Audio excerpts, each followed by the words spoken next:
My name is Isabella Martinez, and I am 26 years old. 3 weeks before my wedding, my father handed my entire wedding fund to my sister Claire, saying she deserved it more because her pregnancy was unplanned. $25,000 that I had saved for 2 years, plus his promised contribution, gone in one conversation. But what happened next changed everything I thought I knew about family loyalty. My fiancé Marcus did something that exposed a family secret so devastating, it destroyed the people who betrayed me first. Before we dive into this family drama that will shock you, tell me where you are watching from. Hit that like button if you have ever dealt with family favoritism, and subscribe because this story has twists that will leave you questioning everything about blood versus chosen family. Trust me, you need to hear what my fiancé discovered about my sister and father. The morning after my father dropped that bombshell, I sat in my apartment staring at the wedding invitations scattered across my kitchen table. 200 guests expecting a celebration that would never happen. Marcus found me there, still in my pajamas at 2 in the afternoon, mascara streaked down my cheeks like war paint. "We can still do this," he said, kneeling beside my chair. "City Hall, your grandmother's backyard, anywhere. The wedding does not make us married, Bella." "We do." I loved him for trying, but the betrayal cut deeper than just lost money. My father had looked me straight in the eye and told me that Claire's unplanned pregnancy with her boyfriend of 3 months was more important than the wedding I had dreamed about since childhood. The same Claire who had received a new car for her 16th birthday while I worked 2 jobs to buy my own. The same Claire who got a full college tuition payment while I graduated with student loan debt that still haunted my credit score. "It is not about the money anymore," I whispered. "It is about what this means. I am never going to be enough for him." That afternoon, Marcus suggested we drive to my parents' house to try reasoning with my father one more time. I knew it was hopeless, but Marcus had this way of believing in people that I envied. We pulled into the circular driveway of the house I grew up in, the house that still displayed school photos of Claire in the hallway while mine had been relegated to the basement family room years ago.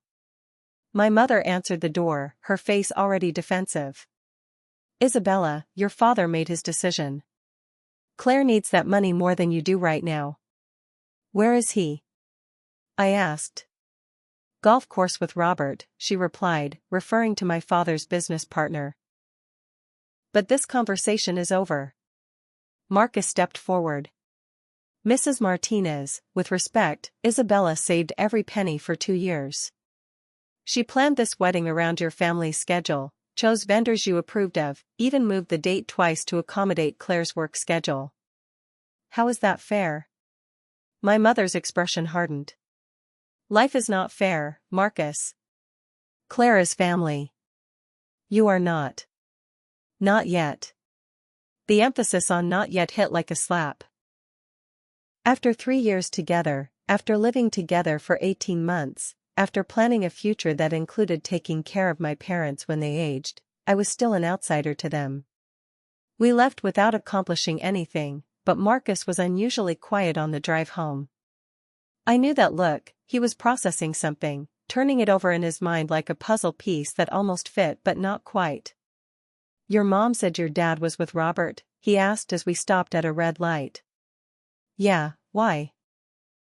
"Robert Hendricks? The guy who owns the construction company?" I nodded. "They have been business partners for 15 years. Why?" Marcus was quiet again, but I could see the wheels turning. When we got home, he disappeared into his home office for an hour. I heard him making phone calls, his voice low and serious. When he emerged, his expression was grim. "Bella, I need to tell you something, but you are not going to like it." My stomach dropped. "What now?" "You know how I do financial consulting for small businesses, right? Well, Robert's company is one of my clients. Has been for 8 months. Okay. Your father is not just a business partner, Bella. He is Robert's silent investor. And Robert's company has been hemorrhaging money for the past year. They are about to file for bankruptcy." The pieces started falling into place with sickening clarity. You think my dad needed that money for his investment?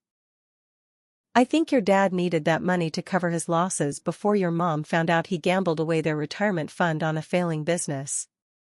The room spun. I gripped the arm of the couch to steady myself. But Claire, her pregnancy. Perfect cover story. Who was going to question a grandfather wanting to help his pregnant daughter? Especially when that daughter has always been the golden child. I felt like I was going to be sick. Not only had my father stolen my wedding fund, but he had used my sister as a pawn to cover up his own financial disasters. And Claire, sweet, innocent Claire who could do no wrong, was probably completely unaware that she was being used. There is more, Marcus said gently. I did some digging into the company's records, all public information, completely legal. Your father has been slowly liquidating assets for months. Remember when your mom said they were downsizing to a smaller house because they wanted something more manageable? Oh my God. They are broke, Bella. Have been for a while. And your wedding fund was probably the last liquid cash they could get their hands on without triggering a full investigation into their finances. I started laughing, but it came out bitter and harsh. So not only am I not getting my wedding, but my parents are probably going to lose everything anyway. And Claire gets to be the unwitting beneficiary while I get blamed for being selfish. We are going to fix this, Marcus said firmly. How? You want me to expose my own father? Destroy my family? Marcus took my hands in his. Your family destroyed itself the moment your father decided his financial mistakes were more important than his daughter's happiness. But that does not mean we have to let them get away with it. That night, I barely slept. Every time I closed my eyes, I saw my father's face when he told me Claire deserved the money more. The casual cruelty of it. The way he had practiced this conversation, probably with my mother's help, figuring out exactly how to manipulate me into accepting this betrayal. By morning, something had changed inside me. The hurt was still there, but underneath it was something harder. Something that felt like steel. Marcus was already up, coffee made, laptop open on the kitchen counter. I have been thinking, he said. Your father made his choice. Now we make ours. The next morning brought an unexpected clarity that surprised me. The tears had dried up overnight, replaced by something much more dangerous, cold, calculating anger. Marcus was right. My father had made his choice, and now I needed to make mine. What did you have in mind? I asked, settling beside him at the kitchen counter with my coffee. Marcus pulled up a spreadsheet on his laptop. First, we need to understand exactly how deep this goes. I have access to Robert's company financial records as their consultant. Everything I am seeing suggests your father has been propping up a failing business for over a year. He showed me the numbers. Revenue down 60%, major contracts cancelled, supplier payments in arrears. It painted a picture of a company circling the drain while my father threw good money after bad. Here's what I think happened, Marcus continued. Your dad probably started with smaller amounts from their savings. When that ran out, he might have taken out loans against the house. When those credit lines got maxed out, he needed cash fast. And my wedding fund was the perfect solution. Exactly. $25,000 in cash, no questions asked, and a built-in cover story that makes you look selfish if you complain. I stared at the numbers on the screen, feeling that steel inside me grow stronger. What about Claire? Is she really pregnant, or is that part of the lie too? Oh, she is definitely pregnant. I saw her at the grocery store yesterday, and there is no faking that morning sickness. So she's being used just as much as I am. Marcus nodded. Your father is betting that family loyalty will keep everyone quiet while he tries to salvage his investment. He is counting on you to swallow this betrayal for the sake of family peace. Well, he bet wrong. The first step was gathering evidence. Marcus used his legitimate access to Robert's financial records to build a comprehensive picture of the company's decline and my father's increasing desperation. What we discovered was worse than we initially thought. My father had not just invested his retirement savings. He had taken out a second mortgage on the family home without telling my mother. He had borrowed against his life insurance policy. He had even accessed my grandmother's trust fund, which he managed as executor of her estate. Bella, Marcus said softly, your grandmother's trust was supposed to be split between you and Claire when you both got married. The betrayal kept getting deeper. My grandmother had specifically set aside money for her granddaughter's weddings, and my father had been slowly draining that account to cover his losses. How much is left? Maybe 5,000. Out of an original 40,000. I had to grip the counter to keep from falling over. Not only had he stolen my immediate wedding fund, but he had been stealing my inheritance for months. We need to tell Claire, I said. Are you sure? She might side with your parents. I thought about my sister, 8 years younger and always eager to please. She had been the good daughter while I was the one who pushed boundaries, asked hard questions, demanded explanations. But she deserved to know the truth. She has a right to know that her pregnancy announcement was perfectly timed to cover up embezzlement. We decided to approach Claire carefully. She worked at a veterinary clinic downtown, and I knew she took her lunch break at noon. I texted her asking if we could meet at the cafe next to her work. She looked radiant when she walked in, that pregnancy glow everyone talks about. For a moment, I almost lost my resolve. Then I remembered my grandmother's trust fund and found my strength again. Bella. I am so sorry about the wedding money, she said immediately. I told Dad I could wait, but he insisted the baby needed it more. Claire, sit down. There is something you need to know. I laid it out as gently as I could, but there is no soft way to tell someone their father has been using them as a pawn. I showed her the financial records on Marcus's laptop, explained about the failing business, the depleted trust fund, the lies. Claire's face went through a dozen emotions in as many seconds. Confusion, denial, anger, hurt, and finally, a cold recognition that mirrored what I had felt that morning. He used my baby, she whispered. He used both of us. But Mom must know, right? About the money problems? I doubt it. Your father is very good at keeping secrets when it benefits him. Claire was quiet for a long time, one hand unconsciously resting on her still small bump. When she finally spoke, her voice was different. Harder. What are you going to do? I am going to get our money back. All of it.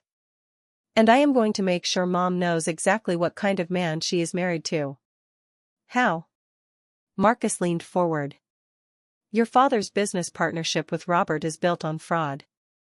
Robert's company has been submitting falsified invoices to their clients, inflating costs to cover their losses. Your father knew about it and approved it because he was desperate to protect his investment. That is illegal, Claire said. Very illegal. Wire fraud, tax evasion, potentially RICO violations if we can prove it has been systematic. I watched my sister process this information. The Claire I knew was sweet, trusting, always willing to give people the benefit of the doubt. But pregnancy had changed her, made her fiercer. She was thinking about her child now, about the kind of grandfather this baby would have. What do you need from me? She asked. Access to Dad's home office. Mom still thinks you can do no wrong. If you asked to borrow his laptop to look up pregnancy information because yours was broken, she would not question it. And then? Then Marcus copies the hard drive, and we have everything we need to prove Dad has been defrauding clients to cover his gambling losses. Claire was quiet again, wrestling with the magnitude of what we were asking. Finally, she looked up at me with eyes that were no longer those of my naive little sister. When do you want to do this? Tonight. Mom has her book club on Thursdays. Dad will be at his poker game, the one he told her he quit months ago. The house will be empty except for you. And after we get the evidence? After we get the evidence, we give Dad one chance to make this right. He returns our money, comes clean to Mom, and faces the consequences of his choices. And if he refuses? Marcus and I exchanged glances. If he refuses, we take everything we have learned to the FBI. Let them sort out how many federal crimes he has committed. Claire nodded slowly. He made his choice when he decided to steal from his own family. Now we make ours. The steel in her voice matched what I felt growing inside me. My father had underestimated both of his daughters. That was going to be his biggest mistake. Thursday evening arrived with unseasonable warmth for October. I sat in my car 2 blocks from my childhood home, watching my mother's headlights disappear around the corner as she headed to book club. Right on schedule. Marcus was parked across the street, monitoring my father's location through the Find My Friends app we had discovered he shared with my mother.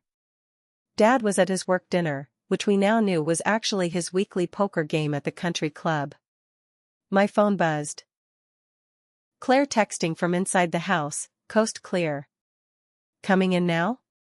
On my way.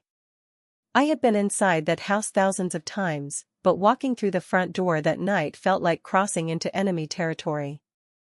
Everything looked the same, my mother's carefully arranged throw pillows, the family photos where Claire smiled from every surface while mine were relegated to the background, but I saw it all differently now.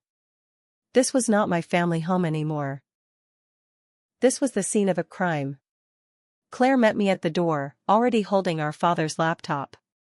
I told Mom my computer crashed and I needed to research morning sickness remedies. She practically shoved this at me. Any problems getting his password? Please. He has used the same password since I was in middle school, Claire 2001. He is not exactly a cybersecurity expert. Marcus slipped through the back door as we settled in Dad's home office. The room that had always intimidated me as a child, dark wood paneling, heavy furniture, the smell of his cologne and ambition, now just looked pathetic. The desk was covered with bills marked final notice and credit card statements he had obviously been hiding from Mom. This is worse than I thought, Marcus muttered, connecting his external drive to the laptop. Look at this. He showed U.S. bank statements from 3 different accounts I had never heard of.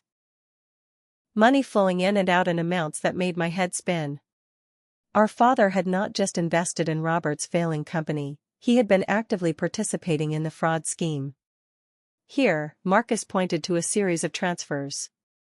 Every time Robert's company gets a payment from a client, 20% gets immediately transferred to one of your dad's hidden accounts.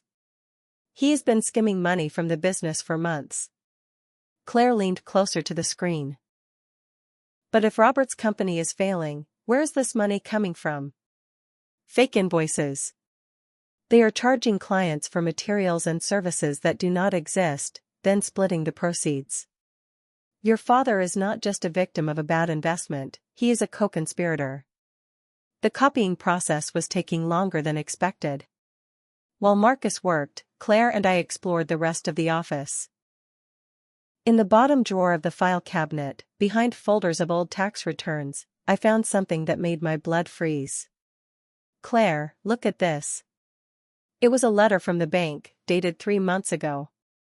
A foreclosure notice. Our parents were not just broke, they were 3 payments away from losing the house entirely. He has been forging Mom's signature, Claire said, examining the mortgage documents. Look, this refinancing paperwork says she co-signed, but this does not look like her handwriting at all. Marcus looked up from the laptop. That makes it bank fraud on top of everything else. Your father has been very busy breaking laws. My phone buzzed with a text from an unknown number. My stomach dropped as I read it. I know what you are doing. Get out now or I tell everyone about Marcus's gambling debts. I showed the message to Marcus and Claire. Marcus's face went pale. What gambling debts? Claire asked. I do not have any gambling debts, Marcus said firmly. But I bet I know who sent this. Dad? No, think about it. Your dad is at poker night. He does not know we are here.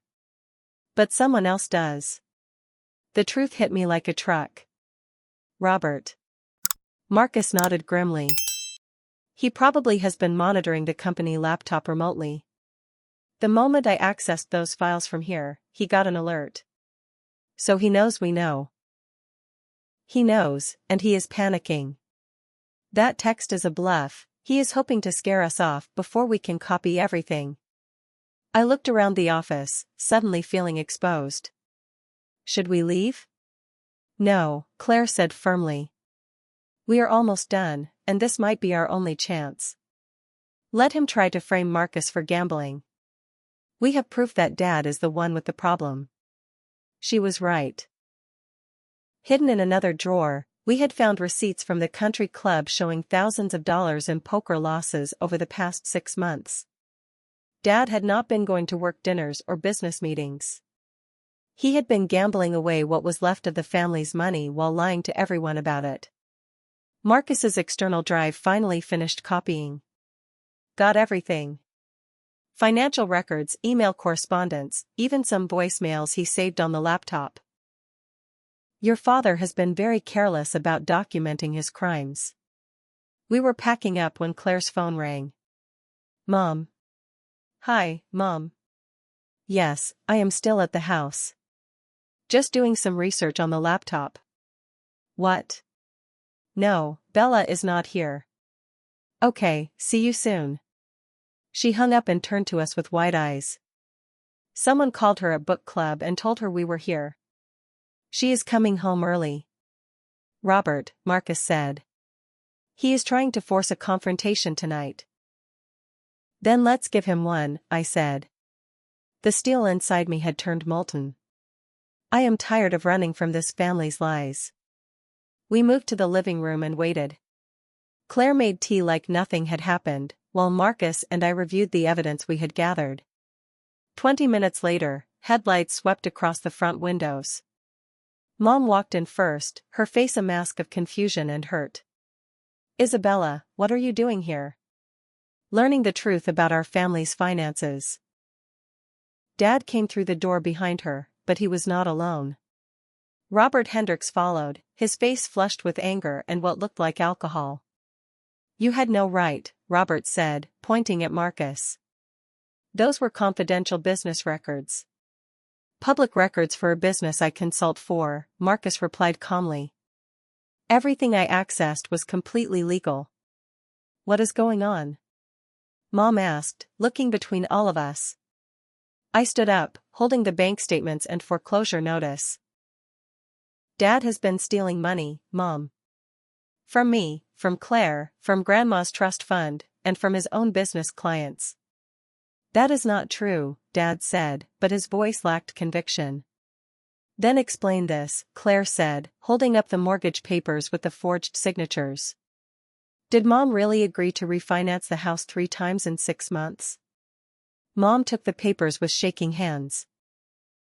I watched her face as she recognized that the signatures were not hers, as she saw the amounts of money that had been borrowed against their home.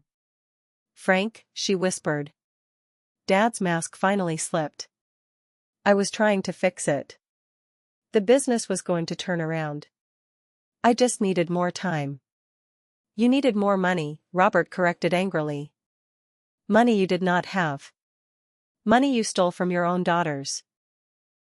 And money you helped him steal from your clients, Marcus added, pulling out printed emails between Dad and Robert discussing the fake invoices. The room erupted. Mom screaming at Dad about the lies and forged documents.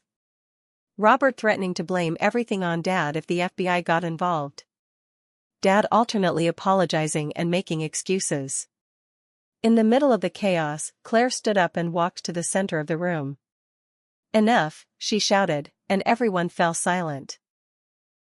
Pregnancy had given her a voice I had never heard before. You are all acting like children. Bella, show them the rest. I pulled out the final piece of evidence we had found, a recording on Dad's laptop of a conversation with Robert, discussing how to use Claire's pregnancy as cover for taking my wedding fund. Dad's own voice filled the room. Claire does not need to know the real reason.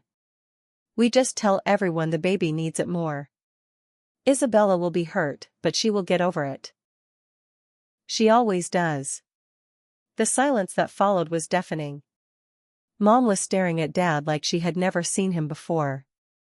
Claire had tears streaming down her face, but her expression was granite.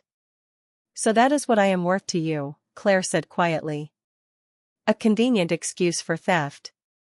Dad tried to respond, but no words came out.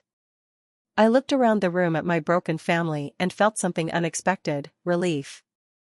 The pretense was finally over. No more wondering why I was never enough, why Claire got everything while I got scraps. It was not about love or worthiness. It was about money and convenience and a father who saw his daughters as tools to be used. The real confrontation was just beginning. The recording ended, and the silence stretched until it became unbearable. Robert was the first to break, his face red with panic and rage.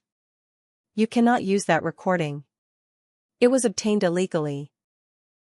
Actually, Marcus said calmly, it was saved on a laptop that Claire had permission to use, in a house where she lives. Perfectly legal under federal wiretapping laws. Dad finally found his voice. Isabella, please. We can work this out as a family. I will pay you back, I promise. With what money? I asked coldly. You are 3 months behind on the mortgage. You have maxed out every credit card. You have stolen $35,000 from Grandma's trust fund. What exactly are you going to pay me back with? Mom was still staring at the forged mortgage documents, her hands shaking. $35,000 from Mother's trust? Frank, that money was for the girls' weddings. I was going to replace it, Dad said desperately. Once Robert's business turned around. My business is not turning around, Robert snapped. It is dead. Has been for months. I told you that 3 weeks ago when you demanded more money. Then why did you keep taking his investment? Claire asked. Robert's laugh was bitter. Because your father is an idiot who thought he could gamble his way out of debt. Every dollar he gave me went straight to keeping my own house from being foreclosed on. The layers of deception kept peeling back. Not only had Dad stolen from his family, but he had been funding Robert's personal expenses while thinking he was saving a business. Here's what is going to happen, I said, pulling out my phone. Dad, you have exactly 24 hours to return my wedding fund and what is left of Grandma's trust. If you cannot do that, I am taking everything we found tonight to the FBI. You would not turn in your own father. Try me. Mom stood up slowly, the mortgage papers still clutched in her hands. Frank, get out. Joan, please. Get out. She screamed, and I had never heard my soft-spoken mother raise her voice like that. You forged my name. You stole from our daughters. You lied to me every single day for months. I do not know who you are anymore. Dad looked around the room, searching for an ally and finding none. Even Robert had stepped away from him, clearly planning to save himself. Fine, Dad said, his voice turning ugly. But you will all regret this. Isabella, when your precious Marcus leaves you for someone whose family has money, remember that you chose him over blood. Claire, when you are raising that baby alone because you drove away the only man who would support you, remember this night. David is twice the man you are, Claire shot back. And he would never steal from his own family to cover up his failures. Dad stormed out, Robert trailing behind him making phone calls that we could all guess were to lawyers. The door slammed with such force that Mom's china cabinet rattled. Mom sank into Dad's chair, looking older than I had ever seen her. How long have you known? She asked quietly. 3 days, I replied. Marcus discovered it when he was reviewing Robert's business records. And you did not think to tell me first? The accusation stung because part of me knew she was right. But a larger part of me remembered 26 years of watching her enable Dad's treatment of me while protecting Claire from any criticism. Would you have believed me? I asked. If I had come to you 3 days ago and said Dad was stealing money and forging your signature, would you have believed me over him? Mom was quiet for a long time. Probably not, she admitted finally. That is why we needed proof. Marcus had been quietly making phone calls in the kitchen. Now he returned with news that changed everything. I just spoke with my contact at the FBI's white-collar crime division. They have been investigating Robert's company for 2 months. They already know about the fake invoices and client fraud. Your father just became their main person of interest. The blood drained from Mom's face. Prison? Possibly. Wire fraud carries a maximum sentence of 20 years. Add in the bank fraud from forging your signatures, and he is looking at serious time. Claire put her arm around Mom's shoulders. There might be a way to reduce his exposure, but it would require full cooperation and restitution. What do you mean? If Dad testifies against Robert and pays back everyone he stole from, the prosecutors might offer a plea deal. Community service, probation, financial monitoring. But that would mean. Mom's voice trailed off. That would mean selling this house, I finished. Liquidating everything to pay back the money he stole. Mom looked around the living room that had been her sanctuary for 25 years. Where would I live? With me, Claire said immediately. My apartment has 2 bedrooms, and I could use help with the baby anyway. Or with us, I added, surprising myself. Marcus and I have been looking at houses. We could find something with an in-law suite. Mom started crying then, not the delicate tears she used to shed when Dad disappointed her, but deep, wrenching sobs that seemed to come from years of suppressed knowledge. I knew, she whispered.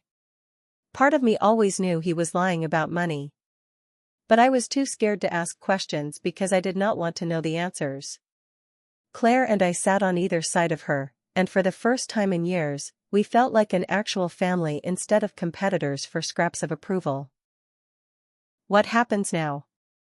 Mom asked. Marcus checked his phone. The FBI wants to interview all of you tomorrow morning. They are moving fast because they think Robert might try to flee. They have frozen all of his accounts and your father's hidden accounts. Will they arrest him tonight? Probably not unless he tries to leave town. But they will be monitoring him. My phone buzzed with a text from Dad, last chance. Drop this or you will lose everything. I showed the text to the others. Mom's face hardened. He still thinks he can threaten his way out of this, she said. 25 years of marriage, and he still does not understand that his daughters are stronger than he ever was. I typed back, we already lost everything when you chose money over family. See you in court. Outside, car doors slammed. Through the window, we could see FBI vehicles pulling into the driveway. Someone must have called them after Dad left. That was fast, Marcus observed.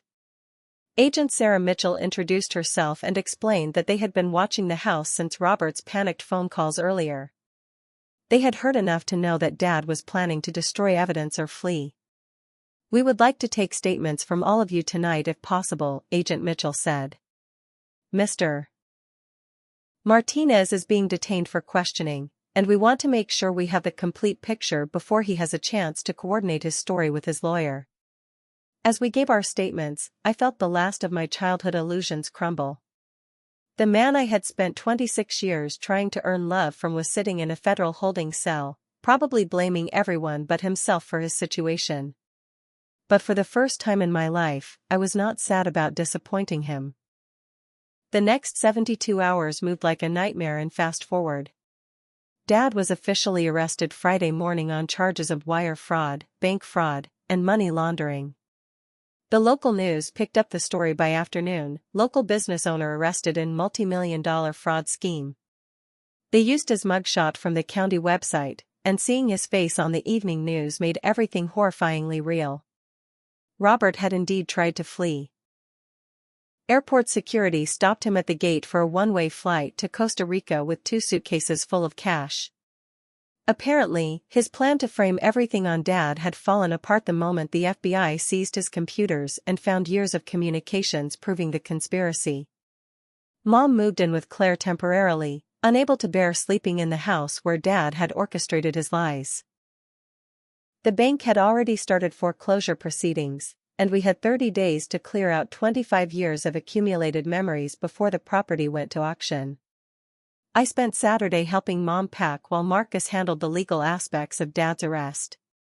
Every room told the story of a family built on carefully maintained illusions.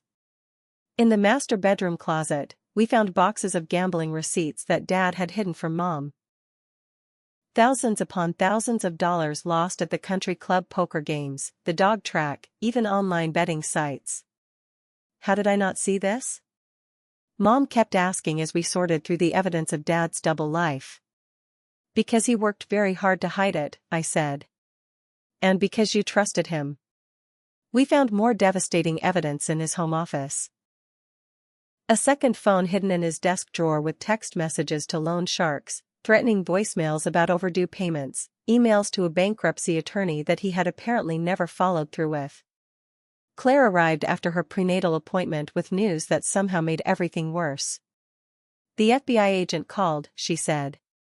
They found the rest of Grandma's trust fund. What do you mean the rest of it? Dad did not just steal $35,000. He stole all of it. The entire $60,000 trust. I thought there was supposed to be money left for my wedding too. Mom sat down heavily on the bed. Your grandmother specifically set that money aside for both of you. It was supposed to be $25,000 each, plus interest. Where did the other money go? Claire showed us the bank statements the FBI had provided. Poker debts, mostly. Some went to Robert's company, but most of it went to covering gambling losses. Dad has been stealing from us for almost 2 years. The scope of the betrayal kept expanding. This was not a desperate father making one bad decision to help his pregnant daughter. This was a systematic theft that had been going on since before Claire even met her boyfriend David. Marcus returned from the FBI office with more news. The prosecutors want Dad to cooperate against Robert and 2 other business owners who were involved in the invoice fraud. If he does, they might reduce his sentence to 5 years with possibility of parole in 3. And if he does not cooperate? Mom asked. 20 to 30 years for the federal charges, plus whatever the state charges him with for the forged documents and embezzlement. Has he decided? His lawyer is advising him to take the deal, but Dad is still convinced he can beat this. He thinks if he can discredit our testimony, the whole case falls apart. I felt that familiar cold anger settle in my chest. How is he planning to discredit us? Marcus looked uncomfortable. He is claiming that Claire and I pressured you into making false accusations because we were angry about the wedding money. He says the evidence we gathered was obtained illegally and that we have been planning this revenge plot for months. That is insane. Desperate people do insane things. But it will not work. The FBI has independent evidence of all the financial crimes. Our testimony just confirms what they already knew. Sunday brought an unexpected visitor. Dad's sister, my Aunt Linda, showed up at Claire's apartment where Mom was staying. I had not seen Linda in years. She and Dad had fallen out over some family business I never fully understood. I came as soon as I saw the news, Linda said. Joan, I am so sorry. Did you know? Mom asked. About the gambling, the money problems? Linda sighed. I suspected. Frank called me 6 months ago asking for a loan. $50,000, said it was for home improvements. I told him no because something felt off about the way he asked. You could have warned me. I thought about it, but Frank is my brother. I hoped I was wrong. Linda had brought something with her, a manila folder full of documents. After Frank called asking for money, I did some research. I was worried he might try to forge my name on something, so I put alerts on my credit report. That is when I discovered he had already tried to open credit cards using my information. The folder contained credit applications in Linda's name, all with Dad's information but her social security number. None had been approved, but the attempts showed a pattern of identity theft going back over a year. "He tried to steal from you too," Claire said. "Frank has been lying and stealing for a long time," Linda replied. "This wedding fund situation was just when he finally got desperate enough to target his own children." Mom was reading through the credit applications, her face growing paler with each page.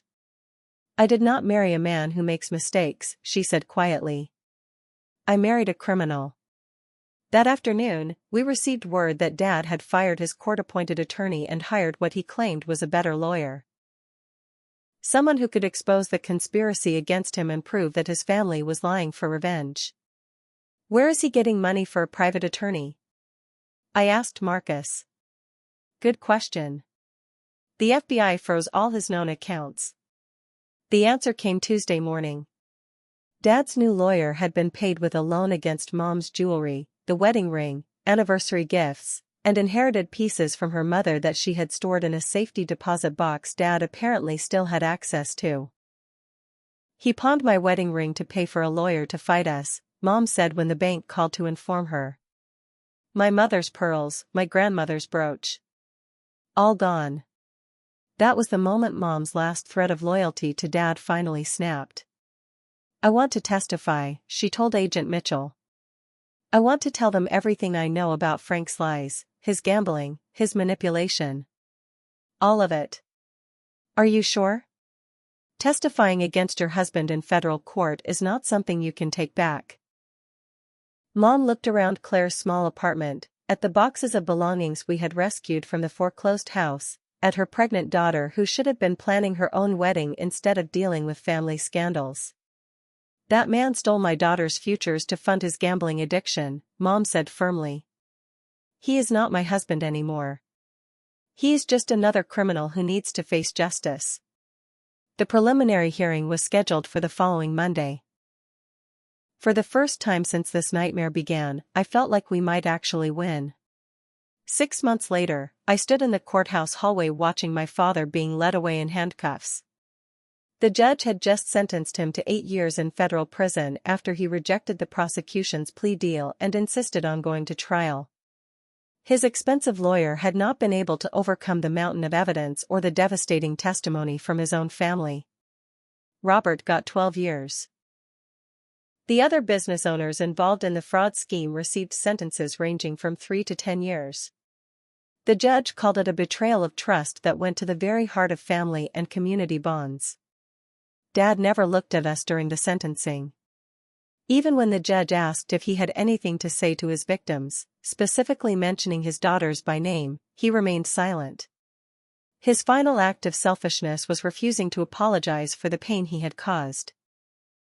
Mom had testified for 2 days, detailing 25 years of financial lies, forged signatures, and emotional manipulation.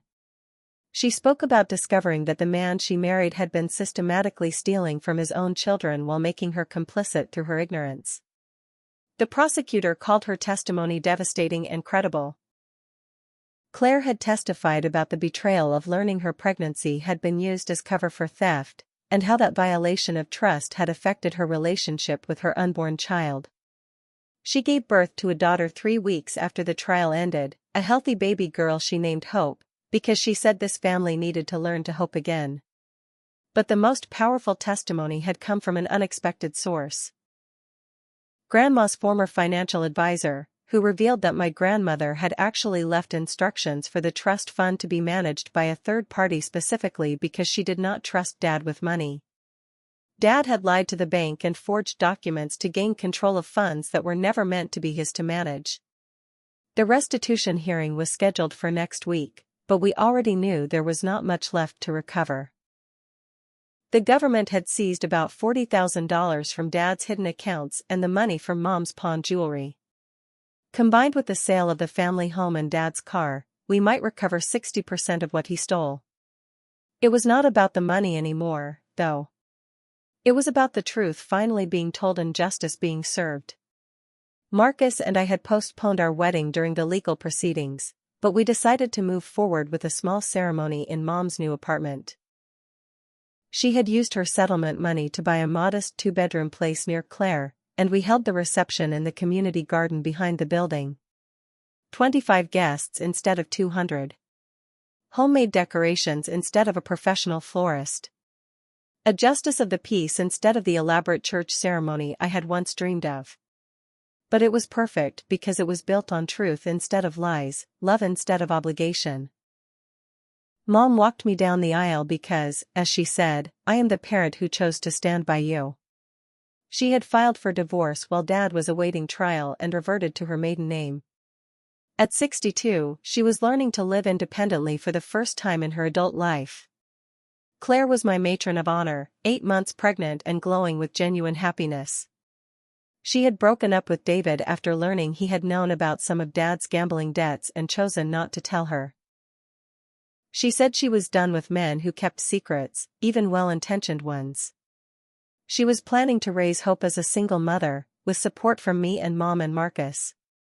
The most unexpected guest was Aunt Linda, who had become our family's financial advisor and was helping Mom navigate her new independence. Linda brought her partner Sarah, and watching Mom interact comfortably with a same-sex couple made me realize how much she had grown since escaping Dad's influence. During the reception, Agent Mitchell stopped by, off-duty and out of uniform, to congratulate us and share some final news about Dad's case. "Your father finally admitted to the gambling addiction during his pre-sentencing interview," she said. "The psychologist estimates he lost over $300,000 in the past 3 years. Money from business accounts, family savings, retirement funds, everything." "So it was never really about helping Claire," I said. "No, the pregnancy announcement just gave him the cover story he needed to access your wedding fund without admitting to the gambling debts." Marcus shook his head. $300,000. He could have paid for a dozen weddings with that money. "Addiction does not respond to logic," Agent Mitchell replied. "Your father needed help years ago, but he chose deception instead." As the evening wound down and guests began leaving, I found myself standing with Mom and Claire on the small balcony overlooking the garden where we had celebrated. "Do you think he will ever apologize?" Claire asked, one hand resting on her belly. "I do not think he is capable of real remorse," Mom said. "Frank always believed his problems were caused by other people's unreasonable expectations. Taking responsibility would require admitting he was wrong, and I do not think he can do that." "I used to think I needed his approval to be happy," I said. "Spent 26 years trying to earn love from someone who was incapable of giving it." "And now?" Mom asked. I looked around at the people who had stayed to help clean up, Marcus washing dishes in the kitchen, Linda and Sarah stacking chairs, Claire directing operations despite her pregnancy exhaustion. Now I know the difference between family and blood relatives. Family chooses to support you. Blood relatives just happen to share your DNA. Mom squeezed my hand. "I am sorry it took me so long to choose you over keeping peace with your father. You chose when it mattered most." 3 weeks later, Claire called me from the hospital. Hope had arrived 2 weeks early, a tiny but healthy 6 pounds.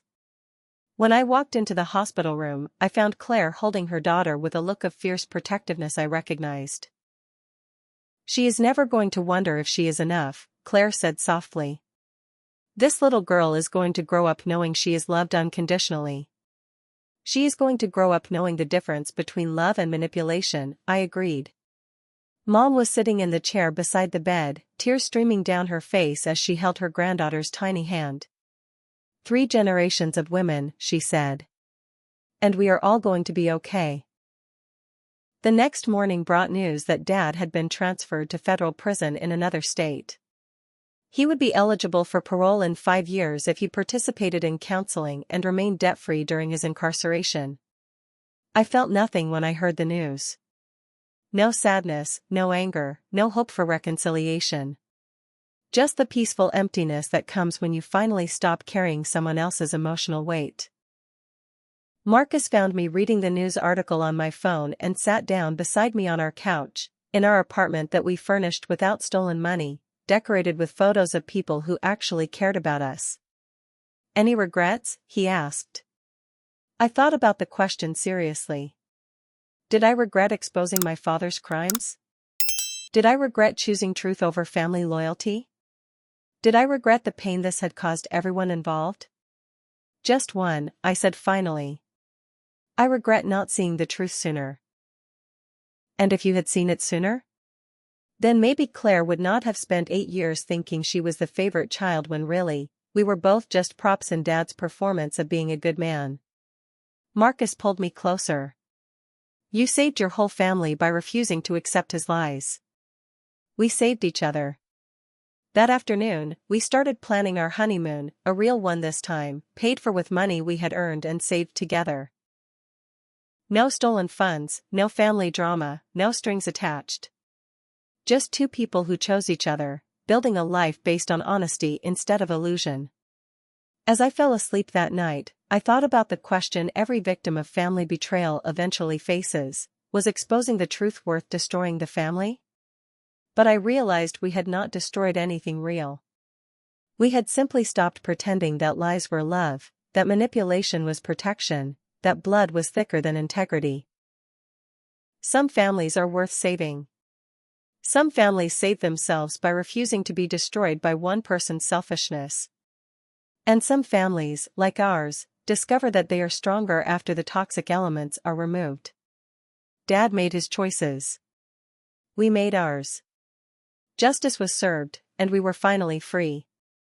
So here is my question for all of you who stuck with this family revenge story until the end: have you ever had to choose between family loyalty and doing what was right?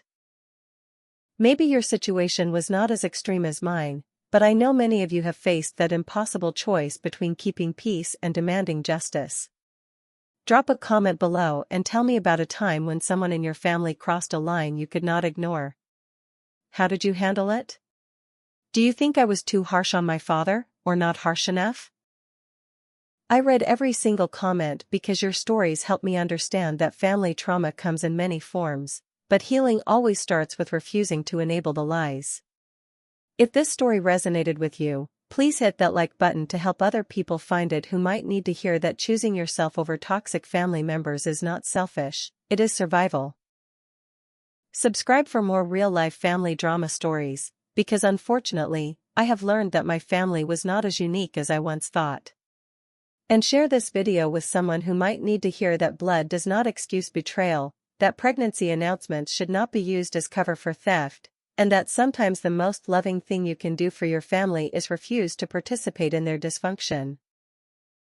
Thank you for listening to my story and for being part of this community where we can talk honestly about the complicated reality of family relationships. I hope my experience with karma and consequences gives you strength to set boundaries with the toxic people in your own life, even when they share your DNA. Remember, family should lift you up, not steal your dreams to fund their mistakes. You deserve better than that, and so does the next generation.